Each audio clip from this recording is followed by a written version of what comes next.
Now, one of the issues, the big issues of the day that you've been right in the middle of, and you have a large population of veterans in your district, is are the difficulties and really the scandal related to the Veterans Administration. Are you satisfied now that we're on top of this issue and we're moving toward a resolution of some of the long-term problems for the VA?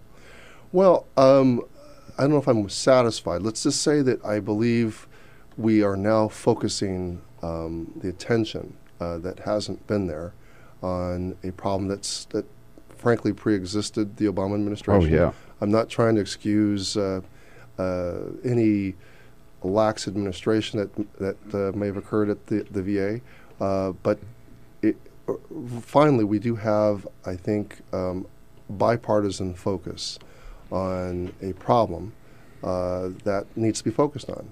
And it looks like, from what I've learned in the hearings, we, on the one hand, had a problem with some perverse incentives, administrators that were able to get rewarded based on appearing to have scheduled veterans for appointments and having had those appointments kept. And there wasn't a lot of due diligence in how that was managed. And so administrators did receive bonuses for manipulated wait times. Cooking the books, Cooking the books, basically. Yeah, thank you. The other side of it, though, is it does appear to me that there might be a shortage of providers, that there's a mixture of a shortage of doctors, a shortage of appointment slots, combined with this manipulation of wait times. So we have to, solve the problem of making sure all those people who are on wait times get appointments now. And the bill that's moving through the Congress, initiated by Bernie Sanders and John McCain, the Senate bill, and there's a separate bill authored by Chairman Miller on the House side, and my colleague Ann Kirkpatrick has basically introduced the McCain Sanders bill, pretty much identical language in the House. And this week we're going to vote on authorizing us to go to conference to reconcile all this legislation. Have you have there been similar problems in VA hospitals in Southern California? Have you discovered? I mean, it wasn't limited to Phoenix, I guess. We know that over 70% of the VA sites probably were involved in some sort of manipulation of the wait times. 70%? Yeah, it's wow. It's a hard number to swallow. Yeah. Based on the audits, that there were some wait time problems at these places. My own VA, the audits didn't reveal that. I'm still waiting for the Loma Linda VA. I'm still waiting to hear from the final, the Inspector General's report. But we haven't gotten a huge number of complaints about my own local VA. My colleague Dr. Ruiz and I, Dr. Ruiz was an emergency physician before he came to Congress.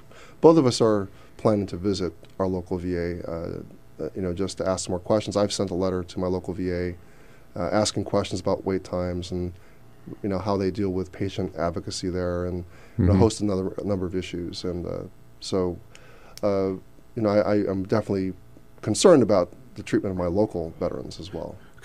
We've talked to Senator Bernie Sanders about this issue. And, I mean, Senator Sanders has said from the beginning that the problem is access, the problem is not care. That if you can get through the system, that the care that veterans are getting in the VA system is really very good. Has that been do you agree with that? Your finding? I am not, don't have years and years of experience dealing with the VA.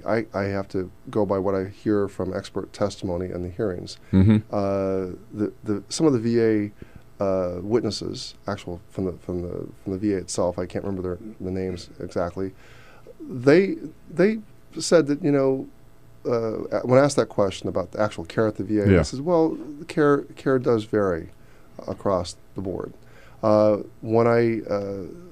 they didn't. There has not been a huge citing of egregious poor care at VAs.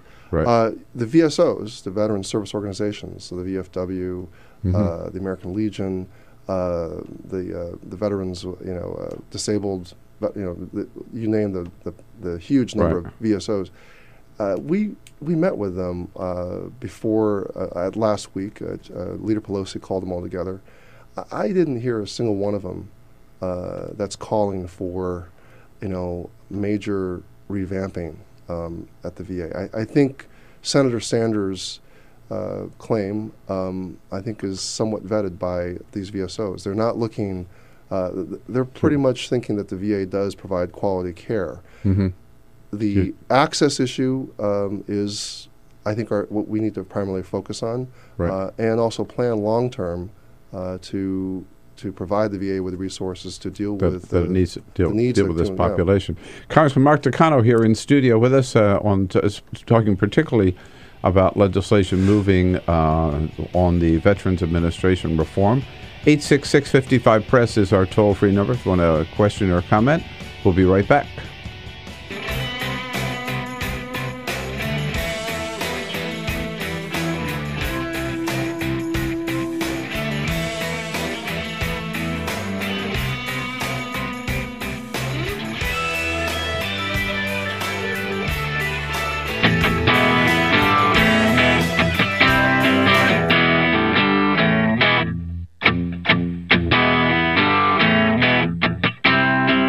This is the Bill Press Show.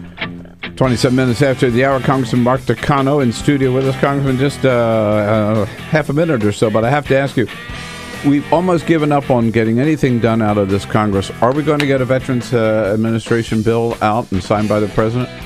Well, I hope so. There's a great momentum behind this bill, and the costs are estimated at $35 billion a year for the next 2 or 3 years to do this temporary fix, getting veterans access to more non-VA private care if they're on waiting lists.